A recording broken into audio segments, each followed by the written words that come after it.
There is a specific moment, researchers have documented it, in a severe psychiatric crisis, where the human brain becomes completely convinced that something is hunting it. The person looks normal from the outside. They can walk, talk, press elevator buttons, but inside their mind, they are running for their life. In January 2013, a security camera in a Los Angeles hotel captured what may be exactly that moment. But before I tell you what was on that footage, I need to tell you about the water. The Cecil Hotel, downtown Los Angeles, Skid Row. Built in 1924 as a luxury destination, marble floors, a grand lobby, the kind of place wealthy travelers came to feel important. That dream lasted about 30 years. By the 1950s, the neighborhood around it had collapsed entirely. Crime moved in. The hotel's reputation followed. But it was not just crime that clung to the Cecil. It was something darker. Over the decades, at least 16 people died inside that building. Suicides mostly. Some never fully explained. In 1985, Richard Ramirez, the Night Stalker, was living on the 14th floor while he was killing people across the city, coming home each night to the Cecil, washing the blood off in the communal bathroom. In 1991, Austrian serial killer Jack Unterweger checked in specifically because of its reputation. He went on to murder 3 women during that stay. The hotel had a gravity to it, like certain things were just drawn toward it, which makes what happened in January 2013 feel less like coincidence. Her name was Elisa Lam, 21 years old, a student from Vancouver, Canada. She was the kind of person who filled notebooks. She kept a public blog where she wrote about books, about loneliness, about what she wanted her life to become. Her posts were thoughtful, sometimes melancholy, always honest. She had been diagnosed with bipolar disorder. She managed it with medication. By most accounts, she was doing well. In January 2013, she decided to do something brave. A solo trip down the West Coast. San Diego first, then Los Angeles. She called her parents every single day. That detail matters. She checked into the Cecil Hotel on January 26th. The first few days were unremarkable. She explored the city. She posted on her blog. She sounded happy. Then her roommates complained about her behavior. She was moved to a private room. What those complaints were about was never made fully public. On January 31st, she called her parents. That was the last time they ever heard her voice. When she missed the next call, her parents panicked immediately. They knew Elisa. She did not miss calls. They contacted the hotel. The hotel contacted police. A missing persons report was filed. Investigators began reviewing the security footage, and on the elevator camera, they found something. I am going to describe it to you in full detail in just a moment, because it deserves your complete attention.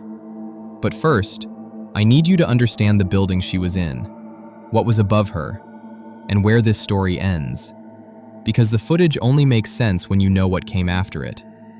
The footage is from the hotel elevator, January 31st, 2013, the last night anyone saw her. Elisa steps in. She presses multiple buttons, not one floor, all of them, like she is trying to go everywhere at once, or like she does not know where she is going. The doors do not close. She steps out into the hallway, looks left, looks right, slowly, carefully, like she is checking if something followed her in. She steps back in, presses the buttons again, steps back out. At one point, she appears to be talking to someone. Her lips move. Her hands gesture in slow, fluid movements. There is nobody there. Then her behavior shifts. The fear seems to leave her face.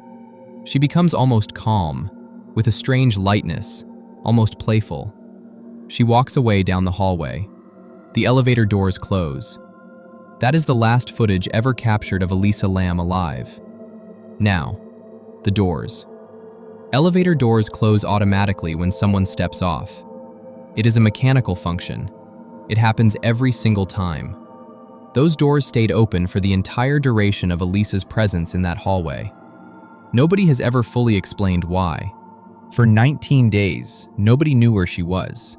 The hotel kept running. Guests checked in and out. They showered, brushed their teeth, made their morning coffee. They started noticing things. The water pressure was low. The water looked strange. Some said it tasted different. A maintenance worker was sent to the roof to check the tanks.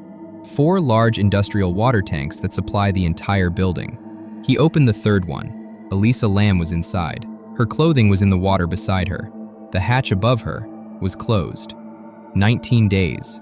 The guests who had been complaining about the water, they had been bathing in it, brushing their teeth with it. Some of them had been drinking it for 19 days. Several of them said afterward they were never able to feel clean again.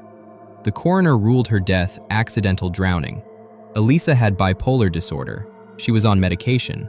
Toxicology confirmed the medications were in her system, at lower than expected levels, attributed to the 19 days she had spent in the water. Official conclusion: a mental health episode led her to the roof, into the tank, and she could not get out. Case closed. Except, the roof required a key card to access. The door was alarmed. No alarm was triggered that night.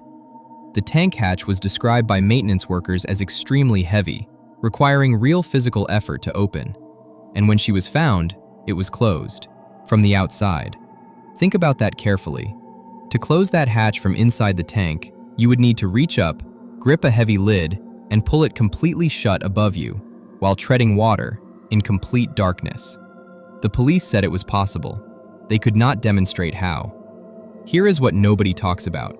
Everything Elisa did in that elevator, every single behavior, is textbook acute psychiatric crisis. The repetitive button pressing, the hiding, the gesturing to something invisible, the sudden shift from terror to eerie calm. Researchers who study severe psychotic episodes describe this exact pattern. The brain stops being able to separate internal experience from external reality. What the mind creates becomes as real as the walls around you. A threat that does not exist feels more real than one that does. This is not a ghost story. This is a human brain at the absolute edge of what it can endure. And somehow, that is more frightening to me than any supernatural explanation, because it does not require anything extraordinary. It just requires the wrong moment, the wrong place, the wrong night. Elisa Lam's blog is still online. She had scheduled posts set to go live automatically. After she was already gone, her words kept appearing. For months, people who followed her had no idea they were reading messages from someone who no longer existed. I am Atlas, and that is the real plain truth.